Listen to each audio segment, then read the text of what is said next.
Hiking has always been my escape from the mundane routine of everyday life. There's something profoundly peaceful about being surrounded by nature, away from the noise and chaos of the city. I would spend hours trekking through the woods, relishing the tranquility and the sense of adventure that came with exploring new trails. That particular weekend, I decided to venture into a part of the forest I had never explored before. It was a new trail that I had heard about from a fellow hiker, said to be both beautiful and challenging. Eager for a new adventure, I packed my gear and set out early in the morning. The day was overcast, with thick clouds hanging low in the sky, casting a gray pallor over the landscape. The air was cool and damp, carrying the earthy scent of the forest floor. As I stepped onto the trail, I was struck by the eerie quietness that seemed to envelop the woods. There were no birds singing, no rustle of small animals in the underbrush, just a heavy, almost oppressive silence. Undeterred, I pressed on, my boots crunching softly on the leaf-strewn path. The trail wound deeper into the forest, the trees growing denser and the light dimmer as I progressed. Despite the silence, I felt a thrill of excitement at the prospect of discovering something new and untouched. As I continued my walk through the forest, the feeling of isolation began to weigh heavily on me. The trees seemed to close in around me, their branches forming a tangled canopy that blocked out much of the already dim light. Every step I took seemed to echo in the stillness, amplifying the sensation that I was not alone. It felt as if unseen eyes were tracking my every move, making the hair on the back of my neck stand on end. Despite the eerie quiet, I pressed on, determined to reach the cabin I had spotted in the distance. My curiosity overrode my growing unease, and I felt a strange compulsion to uncover the secrets hidden within the dilapidated structure. The trail became more rugged, and I had to navigate around fallen branches and thick underbrush, each obstacle adding to the sense of anticipation. Finally, I reached the small clearing where the cabin stood. Up close, it looked even more abandoned and foreboding than it had from a distance.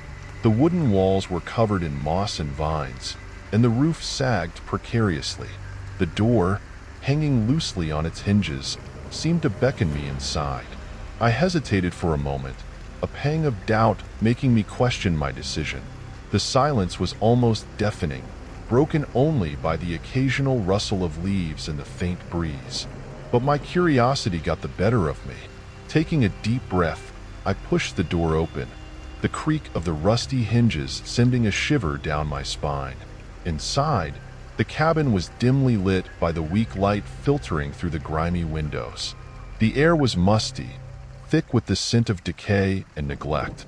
As my eyes adjusted to the gloom, I could make out the outlines of a makeshift bed in one corner, a pile of empty food cans near the door, and an old rifle leaning against the far wall. It was clear that someone had been living here recently. I took a cautious step inside, my heart pounding in my chest. The cabin felt like a snapshot of desperation and survival, the remnants of someone's attempt to carve out an existence in the wilderness. My mind raced with questions. Who had lived here? Why had they chosen this isolated spot? And more importantly, where were they now? The inside of the cabin was a stark reminder of someone's recent presence. In one corner, there was a makeshift bed, nothing more than a thin, dirty mattress laid on a wooden frame. Nearby, a pile of empty food cans was stacked haphazardly, remnants of someone's solitary meals. Against the far wall, an old rifle leaned ominously, its barrel dark with age and use. As I took in the details of the cabin's interior, a sudden sound shattered the silence. Heavy footsteps, approaching rapidly from the forest. My heart began to race as I moved to the window, peering out cautiously. Emerging from the dense trees was a tall man, his clothes tattered and his expression menacing. In his hand, he clutched a large axe, its blade glinting faintly in the dim light. His eyes were fixed on the cabin, and a cold wave of fear washed over me as I realized the imminent danger. Panic surged through me as the realization of imminent danger sank in. I knew I had to get out of the cabin immediately. My heart pounded in my chest, and my breath came in quick, shallow gasps. Without wasting another second, I darted towards the back door, my mind focused solely on escape. Bursting through the door, I sprinted into the forest, the thick underbrush clawing at my legs. Fear and adrenaline coursed through my veins as I ran, the sound of my own footsteps echoing in my ears. I didn't dare look back, terrified of seeing the tall man with the axe closing in on me. Branches whipped at my face, and the uneven ground threatened to trip me. But I pushed on, driven by sheer survival instinct. My lungs burned and my legs ached, but I couldn't stop. Desperation fueled my every step as I tried to find the main trail, my only hope of reaching safety. After what felt like an eternity of running, I finally stumbled onto the main trail. My legs gave out beneath me, and I collapsed to the ground, gasping for breath.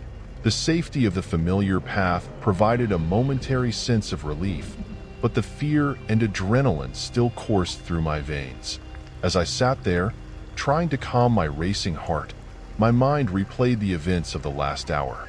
The discovery of the cabin, the horrifying realization of the man's presence, and the desperate escape through the forest. Who was that man? Why was he living out there, armed with an axe? The questions gnawed at me, but I knew I would never have the answers. The encounter left a lasting impact on me.